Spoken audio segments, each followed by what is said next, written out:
नाजरीन, आपको बता दें कि उधमपुर और जम्मू से बीजेपी जीत चुकी है। दोनों सीटों पर बीजेपी ने जीत हासिल कर ली है। डॉक्टर जितेंद्र सिंह उधमपुर से जीत चुके हैं, वहीं जुगल किशोर जम्मू से जीत गए हैं। आपको बता दें ये अपडेट्स मिल पा रहे हैं अभी नाजरीन, और हमारे नुमाइंदे समीर इस वक्त हमारे साथ जुड़ चुके हैं। समीर, आपसे जानना चाहेंगे, डॉक्टर जितेंद्र सिंह और जुगल किशोर जीत चुके हैं, कैसा माहौल देखने को मिल रहा है? देखिए, जाहिर तौर पर जो एक्सपेक्टेड लाइन्स पे ही सब कुछ हो रहा है, और जो एग्जिट पोल भी दिखा रहे थे और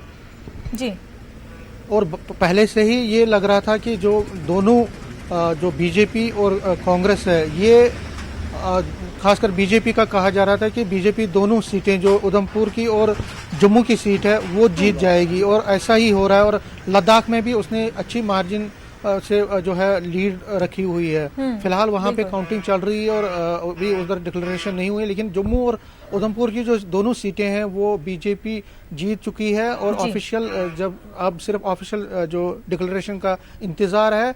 और जहां तक उधमपुर की बात है, डॉक्टर जितेंद्र सिंह एक बहुत बड़ा नाम है, MOS रहे हैं और वो वहां से बड़े मार्जिन से जीत रहे हैं। तो जाहिर तौर पर बीजेपी के लिए एक बहुत बड़ी बात हुई है। और 2014 में जो मोदी वेव थी, आज फिर 2019 में देखने को मिला है कि बीजेपी ने अपना जो है वोट शेयर बढ़ाया है, और सभी तबकों, खासकर जो माइनॉरिटीज में भी उसने अपनी एक सेन बनाई है। जम्मू की अगर हम बात करें जो अभी तक निकले हैं, क्योंकि जम्मू में जो राजौरी पुंछ के एरियाज हैं वहां पे खासी तादाद में मुस्लिम रहते हैं, माइनॉरिटीज रहते हैं, लेकिन उनमें भी बीजेपी ने अच्छे वोट हासिल किए हैं। इसी तरह से उधमपुर में जो चिनाब एरिया है वहां पे भी बीजेपी को अच्छे वोट मिले हैं। लेकिन जो इस पोलिंग जो जम्मू और उधमपुर में देखने को मिला है कि जो लाल सिंह की पार्टी थी, जो चौधरी लाल सिंह, जिसने अपना एक डोगरा स्वाभिमान संगठन बनाया था और दोनों सीटों से वो चुनाव लड़ रहे थे, जम्मू से भी और उधमपुर से भी, उनको बहुत जबरदस्त नुकसान उठाना पड़ा है, उनको बहुत कम वोट मिले हैं। इसी तरह जो पैंथर्स पार्टी है उनको भी बहुत, यहाँ भीम सिंह लड़ रहे थे उधमपुर जम्मू कॉन्स्टिट्यूंसी से, और इसी तरह से जो भीम सिंह है वो हर्षदेव है वो उधमपुर से लड़ रहे थे, तो दोनों को बहुत कम वोट मिले हैं। जो मेन मुकाबला रहा इन दोनों सीटों पर वो कांग्रेस और बीजेपी का रहा, लेकिन बीजेपी के जुगल किशोर शर्मा फिर एक बार दूसरी बार चुनाव जीते हैं यहाँ जम्मू से और जम्मू पुंछ लोकसभा सीट से। और इसी तरह डॉक्टर जितेंद्र सिंह जो MOS है वो उधमपुर से जीते। तो जाहिर तौर पर दोनों को फायदा पहुंचा है। जो बालाकोट के बाद एक हवा बनी थी, नेशनलिस्टिक अप्रोच जो बना था, जो एक नेशनलिज्म का एक हवा बनी थी जम्मू में, जम्मू कश्मीर में, उसका फायदा इन दोनों बीजेपी के कैंडिडेट्स को मिला है। और लद्दाख में भी जाहिर तौर पर वहां पे बीजेपी लीड कर रही है। लेकिन बीजेपी के लिए एक कंसर्न ये है कि कश्मीर में उसने बहुत मेहनत की, चाहे अनंतनाग में हो, श्रीनगर में हो, लेकिन वो अपना वोट बहुत ज्यादा वहां उनके कैंडिडेट्स हासिल नहीं कर पाए। हालांकि दावे किए जा रहे थे कि बीजेपी वहां पे अच्छा, खासकर अनंतनाग में अच्छे वोट लेगी, लेकिन जो आंकड़े सामने आ रहे हैं उसमें बीजेपी को वहां पे ज्यादा वोट शेयर नहीं मिला है, वोट ज्यादा नहीं मिले हैं। लेकिन ये उसके लिए खुशी है कि जम्मू में वो अपना दबदबा कायम कर पाई है, कायम रख पाई है। लेकिन कांग्रेस के लिए एक बहुत बड़ी मुश्किल पैदा हुई है। कश्मीर वैली की अगर हम बात करें, वहां GA मीर वो उनके कदावर नेता, प्रेसिडेंट, स्टेट प्रेसिडेंट, वो हार गए हैं। इसी तरह जम्मू में रमन बला, एक जो बहुत अच्छे लीडर माने जाते हैं जम्मू में और फॉर्मर मिनिस्टर रहे हैं, वो यहाँ से हार गए हैं। और इस तरह उधमपुर में जो उनके कैंडिडेट थे वो करण सिंह के बेटे जो है विक्रमादित्य, वो वहां से हार गए हैं। तो कांग्रेस को एक बहुत ज्यादा सोचना पड़ेगा इस बारे में कि उसकी हार की वजह क्या है। हालांकि उन्होंने बड़ी मेहनत की थी, उनके कैंडिडेट्स ने घर घर गए थे वो, लेकिन जिस तरह से बीजेपी ने नेशनलिज्म का पिच किया, यहाँ नरेंद्र मोदी आए, 3 रैलीज उन्होंने की, अमित शाह आए, राजनाथ सिंह आए, तो और लेकिन अगर हम कांग्रेस की बात करें, उनकी तरफ से कोई बड़ा लीडर यहाँ पे नहीं आया, जिससे कांग्रेस के नेता यहाँ पे बहुत मायूस थे। लेकिन फिर भी जो स्टेट कांग्रेस लीडर्स हैं उन्होंने बड़ी मेहनत की थी, वो घर घर रोड शोज किए थे, घर घर गए थे, लेकिन फिर भी उनका जो है दबदबा कायम नहीं हो पाया और कांग्रेस बुरी तरह से यहाँ पे हार गई है। जहां तक आपने माहौल की बात की, बीजेपी ऑफिस में सुबह से जबरदस्त खुशियां दिखने को मिल रही है, वहां पे जबरदस्त जश्न का माहौल है। इसी तरह बीजेपी के जितने भी डिस्ट्रिक्ट हेडक्वार्टर्स हैं या बीजेपी के जो कदावर नेताओं के घरों के सामने जबरदस्त जश्न मनाया जा रहा है। लेकिन कांग्रेस में मायूसी है। हमने रमन बला से बात करनी चाहिए, उन्होंने बात करने से इनकार कर दिया। उनके जो कदावर नेता है वो ये कह रहे हैं कि हम इस पे चिंतन अवलोकन करेंगे, उस पर बैठेंगे, कहाँ पे नुकसान हुआ, कहाँ पे हम पीछे रह गए, आखिर हम एक भी सीट पूरे जम्मू कश्मीर में क्यों नहीं जीत पाए। क्योंकि कांग्रेस अगर हम देखें तो कांग्रेस का जम्मू में अच्छा रहा है, लद्दाख में अच्छा रहा है, उधमपुर में अगर ट्रेडिशनली बात करें, लेकिन एक भी सीट यहाँ से जीत नहीं पाए। कश्मीर में बिल्कुल अच्छा, बिल्कुल समीर, कांग्रेस जो है कहीं ना कहीं मात खा गई, और जिस तरह से बीजेपी ने मेहनत की थी जम्मू में, जिस तरह से रैलियां की थी उनके बड़े लीडरान ने, उस तरह से कांग्रेस नहीं कर पाई और कहीं ना कहीं उसका खमियाजा भुगतना पड़ा। नाज़रीन, सीधा चलते हैं मैजिक वॉल हमारे रिजल्ट हब में, जहां पर इस वक्त हमारे साथी जिलानी और अबू हुरैरा मौजूद है।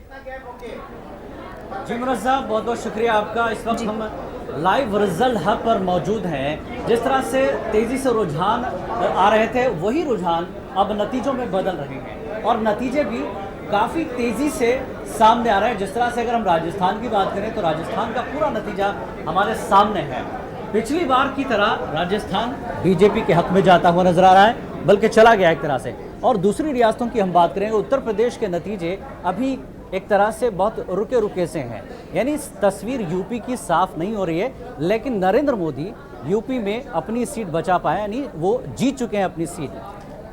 अब ऐसी कई रियासतें हैं जहां पर इत्तेहाद दोनों पार्टियों का रहा, लेकिन 2014 में जिस तरह का इत्तेहाद एनडीए का रहा, वही इत्तेहाद 2019 में कॉपी पेस्ट कर रहा है। यानी एक तरह से वही तस्वीर, वही छवि इस बार नजर आ रही है। तो किस तरह के नतीजे हैं, क्या कुछ देखने को मिला, दिन भर से हम लगातार नतीजों पर नजर रख रहे हैं।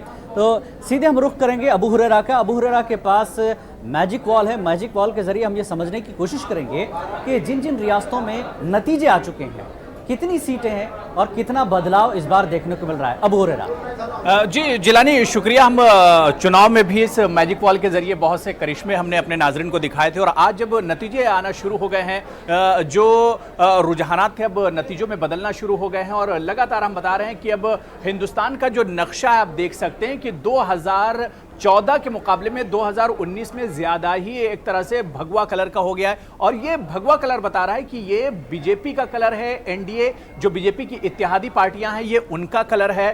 इसी वजह से आप पूरे मुल्क के नक्शे पर आप देख सकते हैं, ऊपर से लेकर नीचे तक और दाएं से बाएं तक आप देख सकते हैं कि पूरा जो नक्शा है वो एक तरह से केसरिया हो गया है। और इसकी वजह यही है क्योंकि एनडीए के पास इस वक्त 351 सीटों पर बढ़त बनी हुई, हालांकि इसमें से कुछ सीटों के नतीजे भी आ चुके हैं, और बीजेपी अब तक जो इसकी बढ़त है और जीती हुई सीटों को मिलाकर 300 से ज्यादा 301 सीटों पर बीजेपी की बढ़त है, और इसमें से कुछ सीटें बीजेपी जीत चुकी है। शिवसेना 18 सीटों पर बढ़त बनाए हुए है, जेडीयू 15 सीटों पर, एलजेपी 6 सीटों पर, अपना दल 2 सीटों पर। तो इसी तरह से एनडीए की जो बीजेपी की जो इत्तेहादी पार्टियां, उनकी भी कारकर्दगी बहुत शानदार है। इसके अलावा अगर हम यूपीए की बात करते हैं तो यूपीए 89 सीट पर बढ़त बनाए हुए और कुछ सीटों पर इसने जीत दर्ज की है।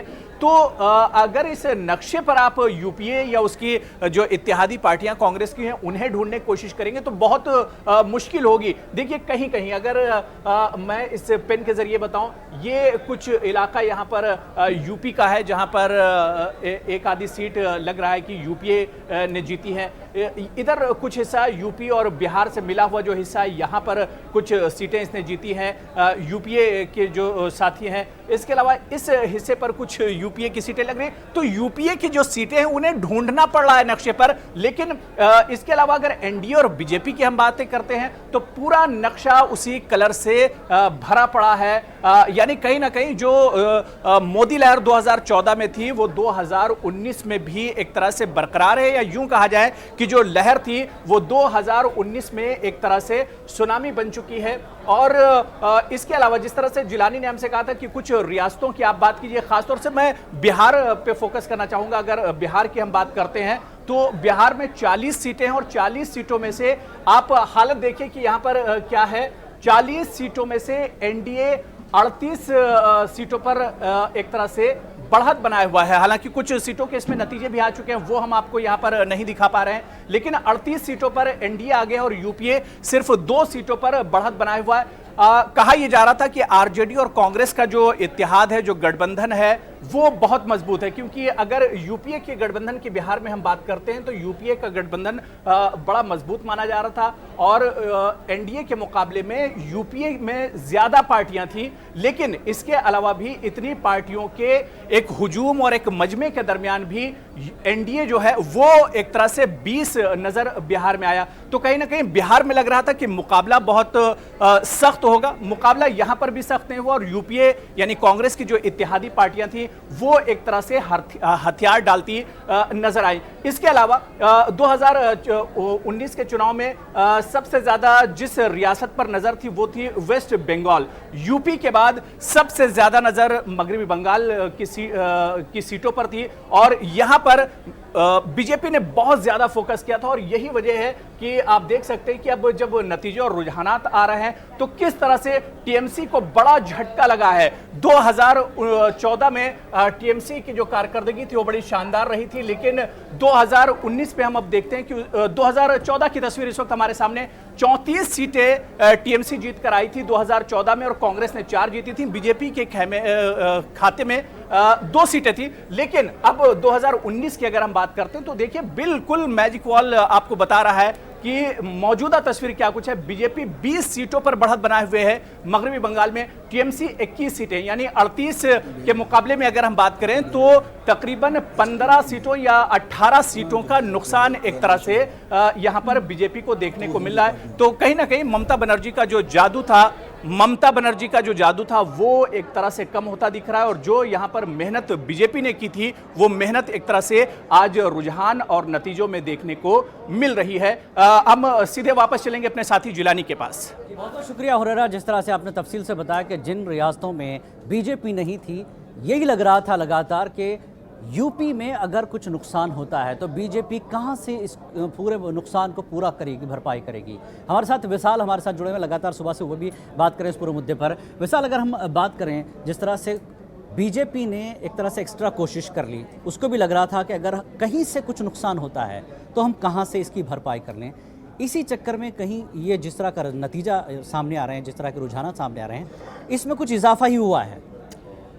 देखिए जिलानी, ये बात हमें नहीं भूलना चाहिए कि ये जो हमारे मुल्क के अवाम है उन्हें भी इस बात का बखूबी अंदाज़ा है कि ये जो इलेक्शन हो रहा था ये मुल्क के लिए इलेक्शन हो रहा था।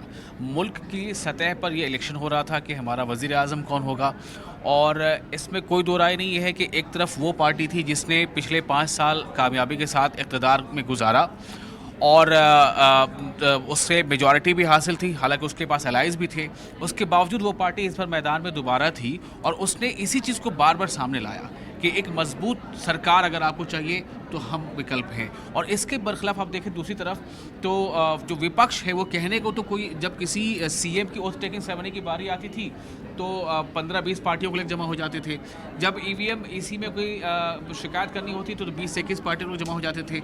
लेकिन इसमें कहीं पर एकता या एका इस बात को लेकर नहीं आया कि क्या आप एक साथ लड़ रहे हैं। आप देखिए लगातार अभी बंगाल से लेकर के बेंगलुरु तक में सब अपोजिशन जमातें एक साथ नज़र आई, लेकिन क्या होता है जब गठबंधन की बात होती है अजीम इत्तेहाद की तो समाजवादी पार्टी और बीएसपी रहती है, कांग्रेस यानी सीधे तौर पर यह मैसेज बीजेपी ने पहुंचाया कि मजबूत सरकार या मजबूर सरकार, इसी पे लोगों ने बिल्कुल लोगों ने इस पे एक फैसला लिया है। और आप इसे कोइंसिडेंस कहें